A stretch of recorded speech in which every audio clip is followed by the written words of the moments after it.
Okay, welcome everybody to our April Tuesday talks. We are with Michael Farrell. For those of you that attended the 2024 conference, Michael was one of our wonderful speakers. All of our post-conference surveys, people raved about Michael. And so we are bringing him back to our Tuesday Talk series, which will be recorded and shared to our YouTube channel to continue his conversation on building strong communities to enhance marketing impact. I want to give you a brief background on Michael to know where he's coming from, where his experience lies. So he is the president and co-founder of Red Story. His history is in live events and entertainment, which began 35 years ago. As a major label recording and touring artist and graduate of the Middle Tennessee State University Recording Industry Management Program, Michael fully understands the difference between a live event and immersive branded experience. In support of his role as president and co-founder at Red Story, Michael fosters strategic customer relationships to develop deep knowledge and understanding of client requirements, needs, and budgets while demonstrating the organization's product and service offerings. Michael's detailed leadership across cross-functional teams provides external and internal project stakeholders ongoing support, transformational advice, and account oversight. Michael, thank you so much for joining us today. I'm going to quickly pass the baton back to you, and then I'd like to start this off with a question for you. But is there any fun facts you want to kick this Tuesday Talks off with? Oh, well, first of all, thank you so much for the opportunity to come back and have a conversation with the members of the organization. The conference was really amazing. I see the tremendous amount of value that you're delivering both to your members and your suppliers, and the industry in general. So I just am grateful for the work you're doing, and I'm happy to be a part of it. That's great. Well, a little fun fact, Michael and I did meet at a little adventure that the Toledo CVB put on, and we connected there, and we brought him to our conference, and he is the reason we may be selecting our 2026 conference host, who he advised to reach out. So that news will be coming soon. Well then, Michael, I say we dive right into it. Let me just kick off with my first question. Great. Why is community building such a powerful tool for marketers today? Jessica, I think we live in a time where people are really craving belonging and connections, not just transactions, especially in the live event space.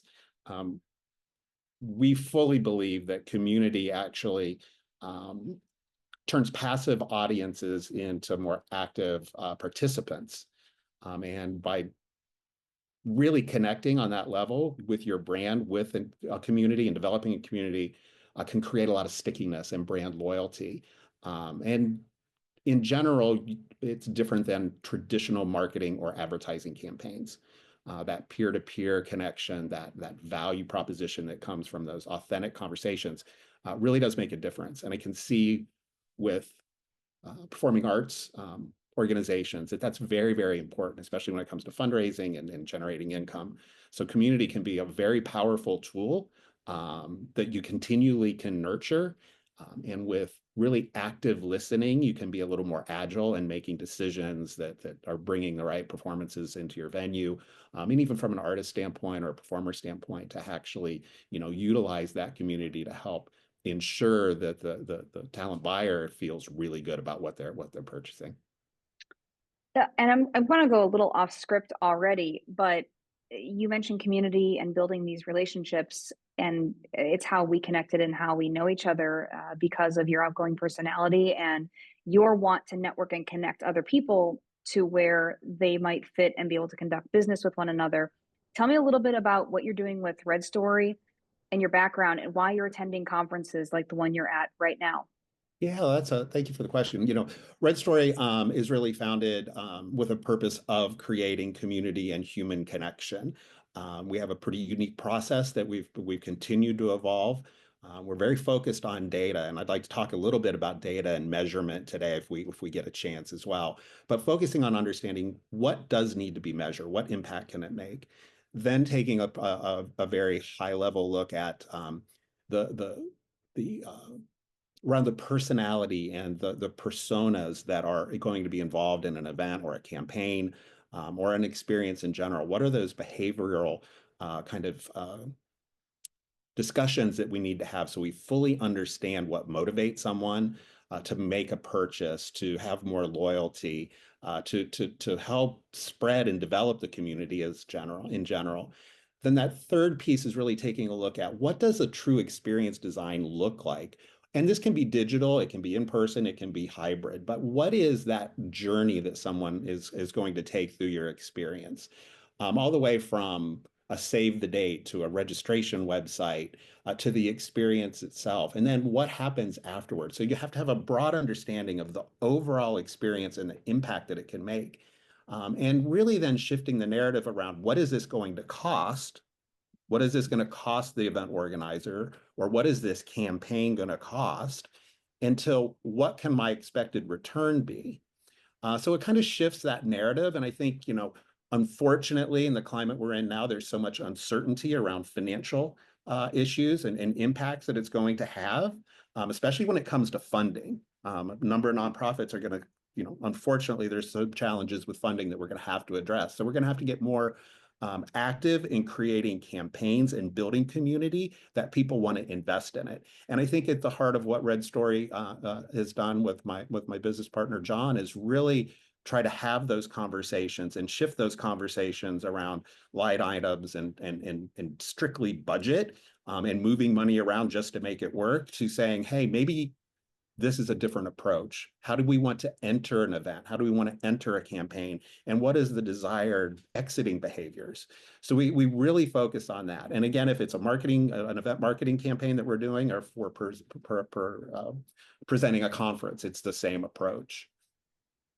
That's great. Well, then it's a great segue into this next question. But what are the first steps a brand should take when starting to build a community? Gosh, I think the first step is that you have to really understand that audience. And as I mentioned, it's understanding, what are those behavioral kind of components that go into to that particular attendee or that audience as you're trying to develop. It's kind of beyond a product. It's being very active in listening and solving some of the challenges that they have, especially when we look at performing arts organizations. It's providing a service that empowers the creative community in a way. So making sure that you're delivering a product that is focused on what your audience needs. I think also you have to pick the right platforms. Where are you going to start to build that community? I think there's some things that you need to address depending on the age of the community you're building, the type of events that you're having, and you can have micro communities within a major community. But I think you just have to first begin with really genuine conversations with your audience and really active listening. And there's also, again, some great tools to search and discover and listen proactively so that you're kind of ahead of the game when you're putting your campaigns together. That's great. And I don't know if it's too soon to ask this. This will bleed into the next question. But, well, let me ask this question and then I would be interested to hear your response in the platforms and how you're engaging these folks. Because you spoke about this at the conference about generational influences. How do Mm. different generations engage with brand communities? But also, which platforms are they on? Are you engaging people with surveys? What's considered engaging outside of Sure. even social media these days? Yeah, well, social plays such a huge part in our everyday lives, and I think brands that are actually authentic on social tend to have an advantage. I think events that are authentic on social will also have an advantage, and I think it's interesting because as we start to look at like generational influences, it's pretty like it seems very simple, but actually, I think some of what is traditionally um, thought, especially with social media, for example, everyone would think Gen Z, obviously, they're fast, they're visual, they're looking for authentic content. And you believe that they're on TikTok and Discord and some of these platforms. But what's really interesting is that we're starting to see, even Gen X and the boomer age group starting to migrate to some of these micro content because they're searching. On my way to Phoenix here, I actually had an opportunity I got here and was like looking for a restaurant. Generally, go to Open Table, and I was like, it just seemed I wasn't finding what I was looking for. So I spent some time on the plane on TikTok, and I found an amazing restaurant that I never would have been able to find anywhere else. But I migrated to that, and I saw that there was a community behind this restaurant brand, which was actually had a James Beard Award nominated chef. So it was really cool. And it was this great little Mexican place, but it was super authentic, and it was really focused on being part of the community in which it was in a little suburb here outside of Tempe. So I think that that's important.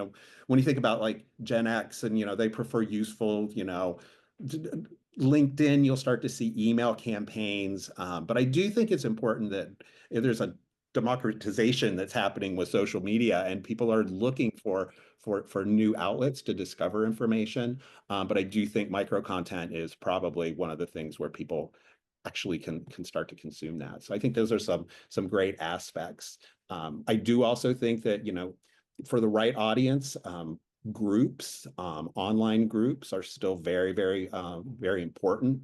It can help deliver some value when you're building those communities. But I think you have to kind of get your message out on all of the platforms and all of the engagement platforms that you can find. That's great. So you're talking about, keeping people engaged, being authentic. I know we hear the being authentic a lot, and I think it might be hard for some organizations, especially if you might not be the person, you might be the person behind it running the socials. There's a voice for your organization versus maybe what the voice is for you. Um, so how do you recommend keeping your community engaged over time in the voice of the organization or maybe as an artist?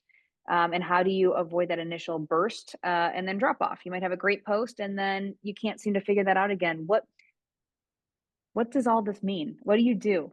Yeah. Well, first of all, I think consistency is the key. And that is, being consistent is the hardest thing. It's like, especially when your resources and your staffing can run a little thin. I think showing up regularly, and for even for your organization, spotlighting members, making them feel like they're valued is really important. We've had conversations around, how can you take experts within your community? I'm actually the immediate past president of Meeting Planners International, the Tennessee chapter. And that's one of the things that is really important to us is that we can take our membership and we can plug our membership into our events. And one, they find value in it. But secondly, it generates a sense of pride of who we are as an organization. And it's very similar to what you're managing there with OAPN. But being able to spotlight that is really super important. And it's easy that way too, because you can kind of plug that into your cadence of your messaging within your marketing. Also, then user generated content is another great way. How can you leverage your partners? How can you put together campaigns that actually bring other communities together? So I think those are some great approaches that you could take.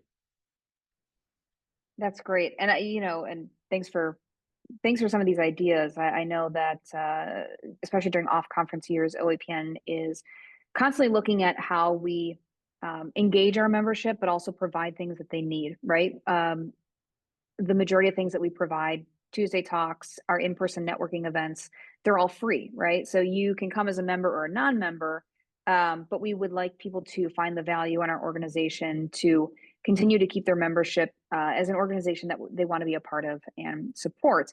Um, partnering with other consortias is something that our organization is working on during an off conference year as we build up to our 2026 conference. So I appreciate that. And you'll be hearing from me after this. Uh, so we're talking a lot about this, but so can you share an actual success story? Is there a brand or client who really got community building right?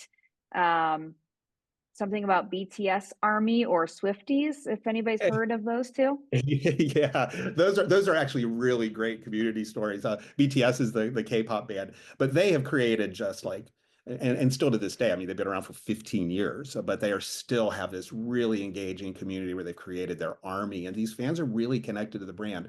Taylor Swift, obviously, her outreach and her open willingness to engage with audience members, bringing them in looking back at some of the amazing projects that we've executed at Red Story, I think a really interesting community focused engagement that we put together. We were working with the International Justice Mission. It's an incredible worldwide nonprofit that just does incredible work, anti-slavery, anti-human trafficking. And through a series of discussions, we had an opportunity to kind of really look at creating their a fundraising event. So through the conversations, we learned that there was a segment of donors that they had engaged, but not necessarily asked the right questions. And that was with really high wealth individuals that were looking to get involved with legacy giving.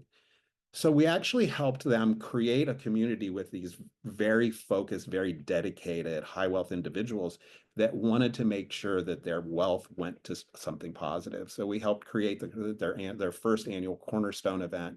And it was really incredible because we brought these teams, these individuals together and had very deep conversations around why they wanted to be involved, what was important, and allowing them to have a say in actually saying, hey, I think this would make a difference.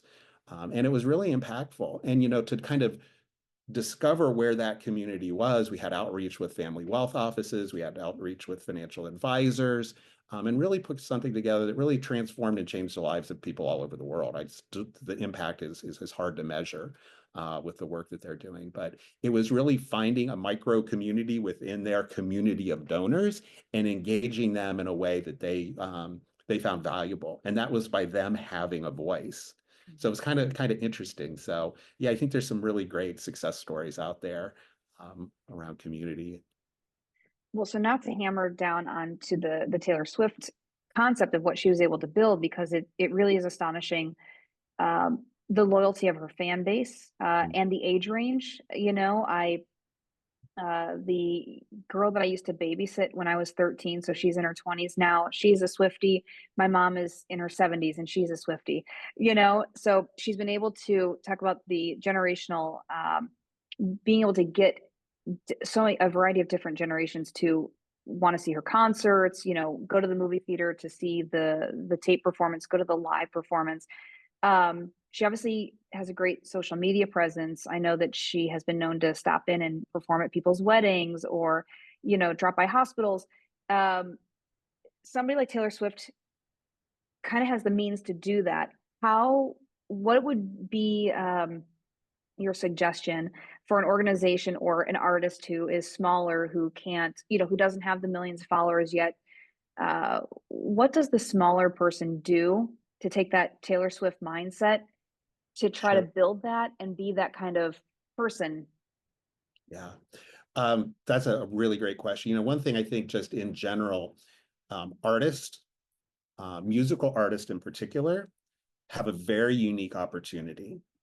I think individuals connect with music in a way um, that does create that emotional connection with a time, with a place. We all know, we hear a song and it's like, oh, I remember the summer of 2012 when I was driving up Pacific Coast Highway. And every time I hear the song, I'm back in my car driving up Pacific Coast Highway or whatever it happens to be. And I think that is, if you make that connection with one person, and then you just try to empower that to grow, is a tremendous opportunity. So for an artist or performing organization, to be able to start with that one conversation and then understand that you can replicate that. And it doesn't have to cost much. Social doesn't really cost much except your time. And I think it's important to know that you can engage with the platforms that are available. Don't be scared to make a mistake because 10 minutes later, no one remembers it anyway. That's probably the truth. But I think that what you have to do is you have to be consistent. These artists that are successful, Taylor Swift, for example, it's just consistency. She shows up, she's with the right at the right place at the right time.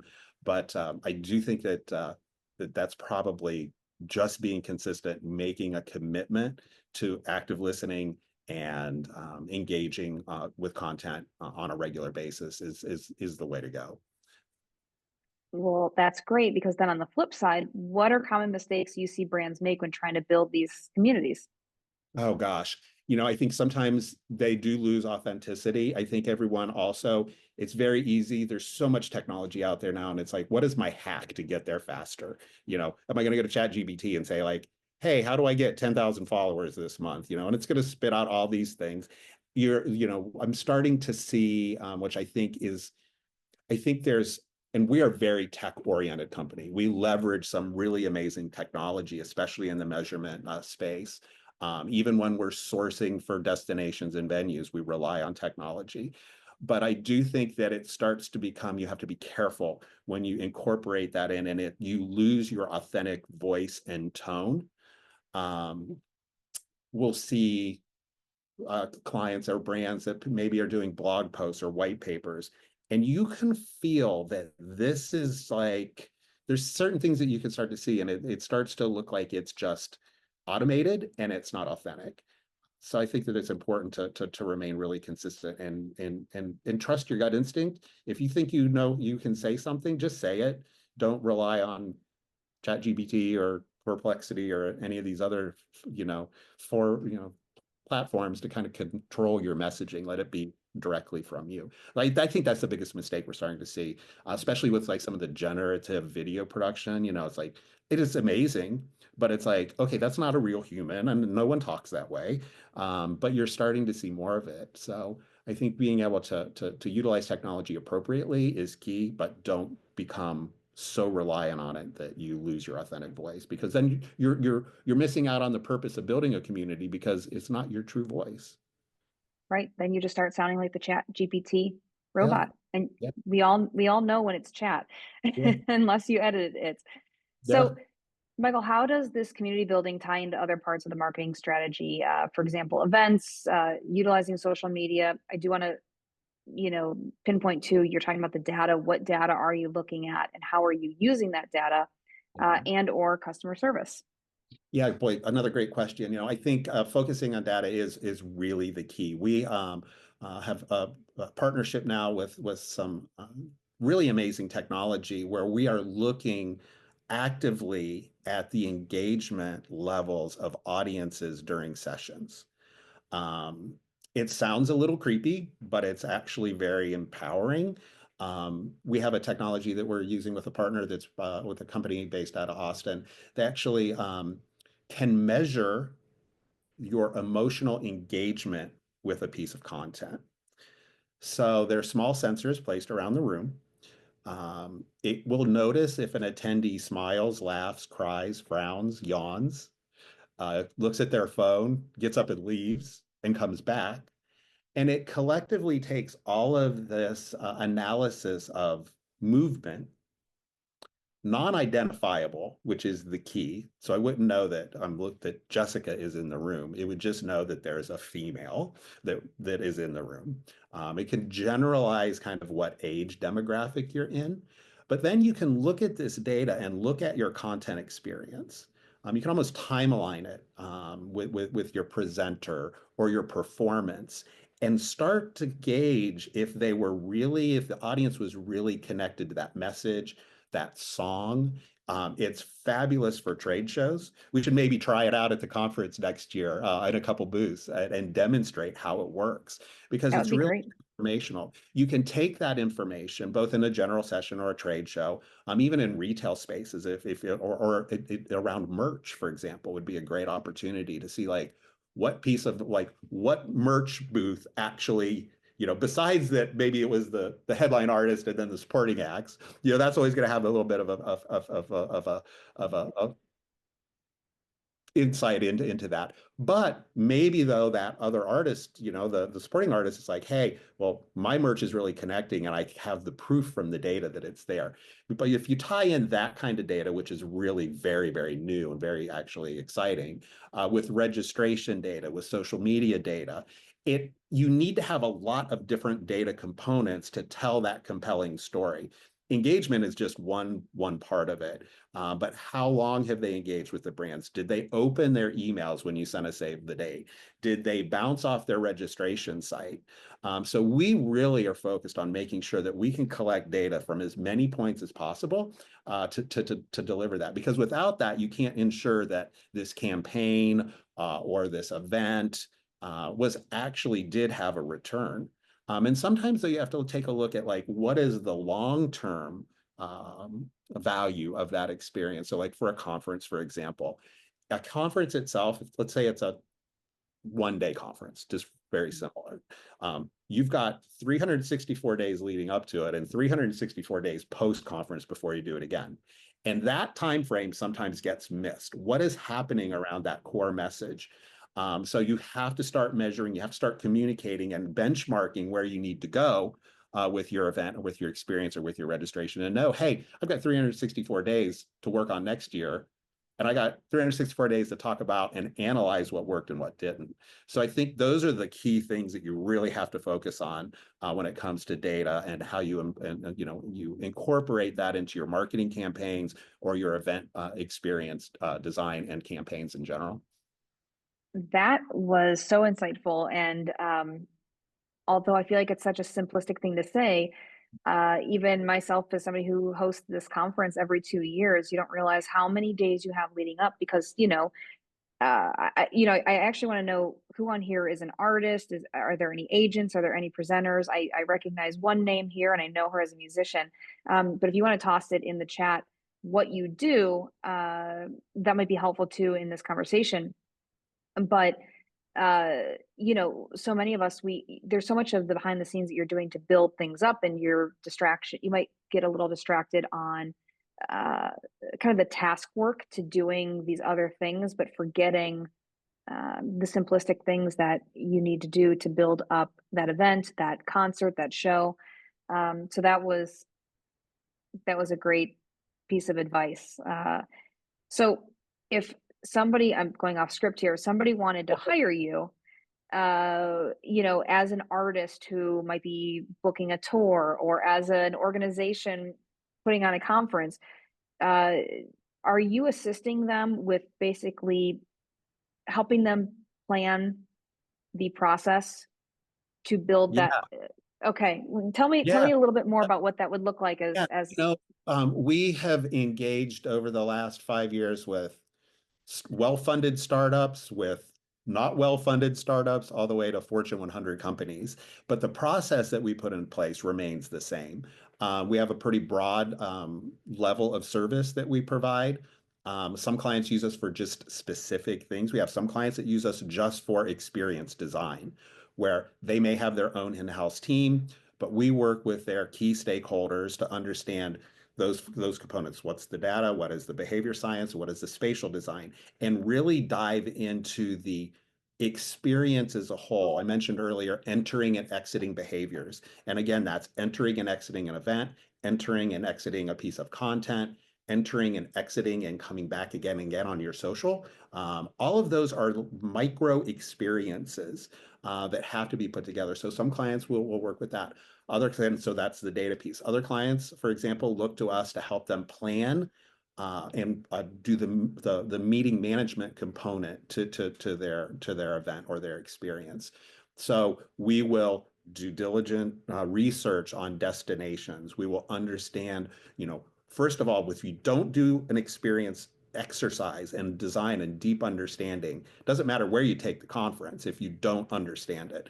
But then once we have that piece, then we'll look at like destinations. So I'm actually at a conference here in Tempe this week. I've got one client that we're looking to source an event for next year. So I'm getting data from the CVBs. I want to understand what that destination, what their value proposition to an event organizer is, what data supports, like everything from the airlift to the hotel average room nights and all those things that you have to do. But making sure, one, does that destination fit the experience design? Secondly, how do we validate the spend? I've got one client in particular, they're like, we just did an amazing event for them in Cleveland in February, and they're like, hey, next year we want to go somewhere warm. Well, I'm like, that's cool. But there are some business realities. One, we want to make sure that just because it's warm, is it the right destination? And I think that that's really, really important. So we'll help with that. We're also affiliated where we've got a deep experience in event production and staging and designing and backline and all those things that you actually need on site. A great team of producers and technical directors and graphics operators and video production teams. So it really kind of depends, but we're very blessed to be able to have an amazing team with decades of experience that just love the live event space. Why we do things digitally, our heart is always in bringing people together, putting them in the right destination, and then hopefully watching the magic happen and the brand succeed or the organization succeed. So, Well, folks like you are really needed. Coming from my end of the world of, trying to find the conference destination and then planning all the logistics leading up to it.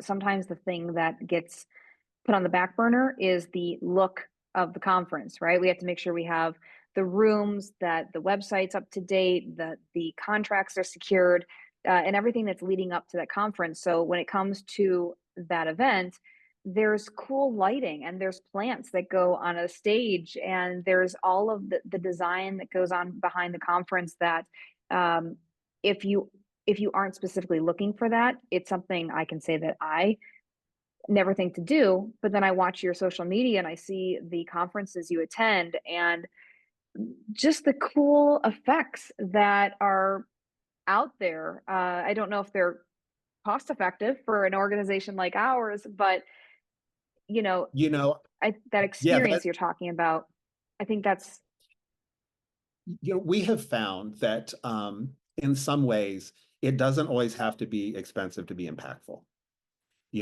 A appropriately placed lighting fixture can make an amazing difference. You may not need 50 of them. You may only need 5. And I think that's what comes out of the experience design process. We always want to start with how can we be good stewards of your time and your money and your investment?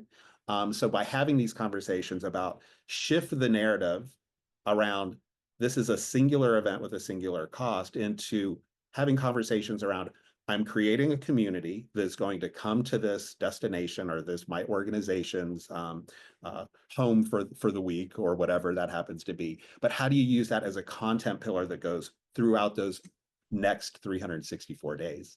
So I think that you have to rethink those investments. It doesn't necessarily have to be expensive. We're working on a project with right now with the Columbus Zoo. They're reimagining their annual fundraiser, their largest event. And there were little things that we were doing that are really, there's a tunnel, if you're familiar with the Columbus Zoo, that goes from one side to the other. And it's like, so we're going to do this like smoky low haze. A hazer doesn't cost much for your event budget, but it's going to be really cool. It's like little tiny things like that, all the way up to, the large format productions and those sort of things. But it doesn't have to be expensive, but you just have to ask the right questions. And in some cases too, I think that's one of the areas that we really pride ourselves on. If we are working with a brand that's maybe using other vendors too, we try to be good stewards of that. We try to have conversations around, one, we want to make sure that we have a complete understanding of what the exchange of value is. So we do act as kind of a representative of the brands and organizations we work with, because we take a lot of pride in that. We know, especially with nonprofit organizations, which we do a tremendous amount of work in that space, that it's really important, and they need the advocacy of their partners, especially their meeting management and their meeting planners and their event producers, that they know that we have their back and that we're going to make sure that the impact of the work that they do can be recognized by the communities in which they live, work, and serve. well, you brought up sometimes folks don't know the right questions to ask, right? And if you don't know that a hazer was even thought or a one light was an option, I see that's where somebody like your organization comes in to play. So our organization has agents and artists of all types of performing arts backgrounds. We have dancers, singer songwriters, full bands, comedians, magicians, and then agencies that represent one artist, and then some that have 20 plus. And so then our presenter base, the folks that are booking these acts, range from 200 seat theaters to 2,000 seat theaters. So if there's a piece of advice that you could give to the solo artist, the agency, big or small, and the presenter, what questions should these folks be asking themselves in their respective world that could add value or make them connect more with their audience? And I'm sorry, I'm throwing into the bus and asking you a question outside of the realm, but Like, is there a question they should be asking themselves or a piece of advice you give to those three sectors? yeah, I think starting with the presenters, they have a very unique opportunity. In many communities, that theater or that performance space is really an anchor. It is a destination that brings that community together, and these communities are willing and able to support them with the right experiences. So I do think that like leaning into the fact that they can be a pillar of the community, they can be the destination that celebrates the art, celebrates music, celebrates dance, celebrates all of these things. They have, the responsibility to be that. And, when we talk sometimes about like no one rises to low expectations. Well, as the presenter, you should have the highest expectation of being a servant or being of service to your community. Um, I grew up in Newark, well, Keith, Ohio, next to Newark, before I moved to California when I was young. So I actually had the opportunity at one point to play at the Midland Theater before, because I was an artist, before it was renovated. Like this was in the late 80s. But to see what the Midland has done, and to that community, is really for me as a kid who grew up in Heath and played on that stage when the ceiling tiles were falling down. It's just incredible to see, and the value that it brings to that community and the pride that the community has, is really great to see. And I know many theaters across the state and the region are doing the same thing. I think for the solo artist, it really is. It comes down to, and I think maybe I look at this as someone who was a previous artist. There is a passion that you're not, especially nowadays. It's different than it was when I was playing. Like it is very difficult as an independent artist. The monetization of music is a challenge. So looking at ways to support your career and your craft and connecting, and making the right business decisions, it's really hard. But I do think it does come down. I'm going to circle back to community. If you find one person that tells one person and that person tells two people, it can start to be cumulative. But if that artist can also, realize that they are the fabric of the communities that they perform in and connect, look for opportunities, if there's an opportunity, prior to your show, can you look at opportunities to connect with another local nonprofit organization? Can you go and perform, you know, in a school? Could you go in and do a talk and ask me anything type of talk at a library? To get really creative on things that aren't going to cost you as an artist, but are going to bring value. Because then what happens is that library or that school is going to post information about you, and you can then have access to that community. But and I think that kind of continues to scale, with management companies in particular, booking agencies. I think a lot of times, especially as you start to look at larger, it's like, well, I've got this artist, what's their routing, where are they going to be, what's their, and it becomes very transactional. And I think in some cases that's just the reality, of that. But they also do have an opportunity, if that agency gets the reputation of being supportive of the communities and the venues that they're booking, then those venues or those presenters are going to be more apt to potentially book their their act. So Yeah. Well, and you brought up Newark, and I just want to comment on that. I was there as one of the cities that we toured for the 2026 conference, and what's really great to see right now, and I do feel like this stemmed from COVID, but the local funding agencies and the people in these communities see the economic impact that the arts have. So that entire community has been built up. There are startups all around, new businesses that are being built up, and it's a very thriving, small but thriving community where the grant funders, the community members that have the ability to donate, they see the value of arts, of having the venue, having the place where these younger generations are coming in to watch a theatrical production or a musician. Um, and then they grow up with it and they become, paying customers as an adult. So it is a big circle of uh, everything's changing. The puck's always moving. Social media wasn't here 20 years ago like it is today. The platforms are changing, sometimes on a yearly basis, and so it's great to be able to connect with folks like yourself who have been in the industry, are on the forefront though of the futuristic side of it. You're not really looking backwards. Every time you and I have spoken, you're always looking into the future, on what to kind of bring to the organizations that might feel a little stuck in terms of, or the artists who uh, need somebody to bounce something off of or ask the right questions in order to move forward. So thank you. yeah, that's a great perspective. I think everybody's tired of talking about COVID, but I still look back at COVID. It was an opportunity for a tremendous reset, especially in the experience industry. Unfortunately, that has not been the case. We're seeing a similar approach to what it was in 2019, but with smaller budgets. So it has created an environment, I think, of almost complacency that things are just the way they are. I think a lot of that is a little bit of like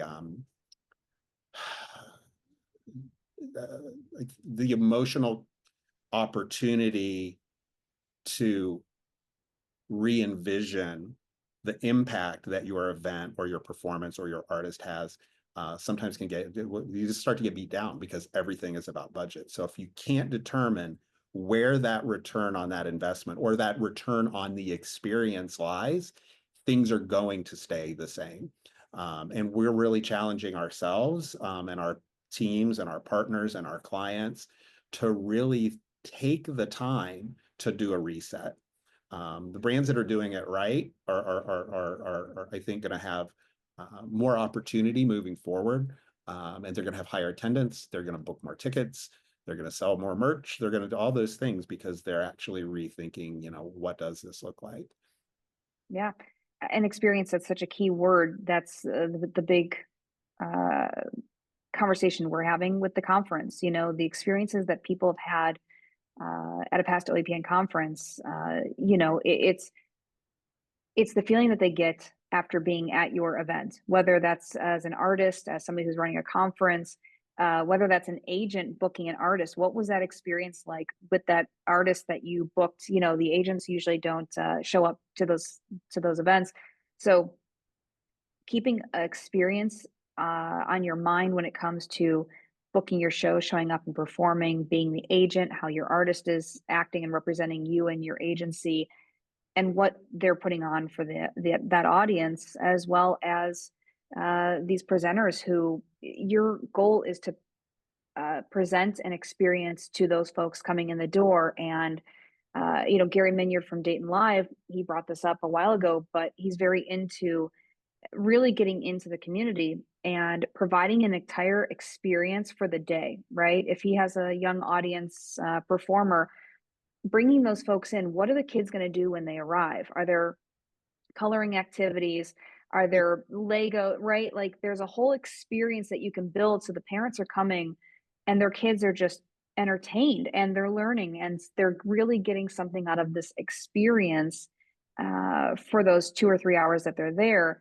It's no longer, we have a show, we need you to buy tickets, we really want you to see this great act. It's, you are providing the experience. And I think that that's such a, just a great way to think of things, and pushing folks to view that for their own business performance, the thing that they're doing.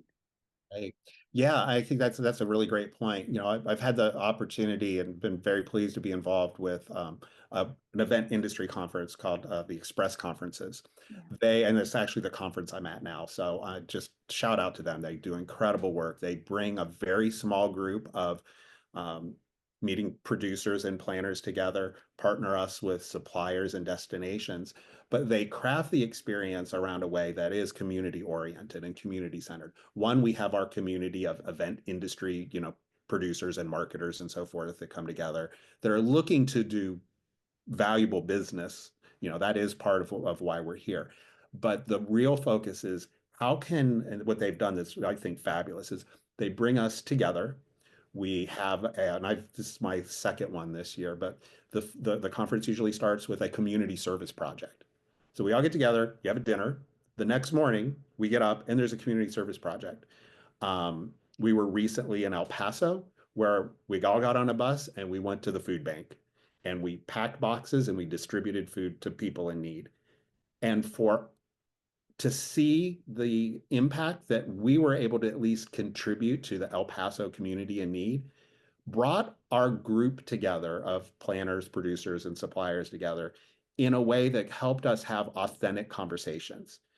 When you are witnessing and being a part of doing something good for someone in need, when you go back and you start talking about, I need 400 hotel rooms for 3 nights, it puts things into perspective. And it's an incredible approach um, by having really intentional time that is not structured, where, hey, we set up in this courtyard. It's like a co-working space outside here in Phoenix in the morning. Everyone can go and kind of work together. So it's just really thinking about how do you change your typical approach? How do you empower conversations? And I love what they're doing in Dayton. That sounds familiar. I'd like to get to know him. So maybe you can introduce me. I would love to. I would love to. That's what we're all about. You and me. We just like networking and connecting folks. Yeah. Um, well, I know we're coming down to the end here. I do have some questions for the folks that have tuned in live, and I will paste this question in the chat. But have you experienced generational differences in your audience engagement? I would love to hear your responses with that. And also, which platforms are you most curious about using for your community? I'll let you guys take some time if you want to post any comments in the chat. But kind of to end with you and me, Michael. What's one piece of advice you leave us with for brands looking to start or strengthen their community building efforts?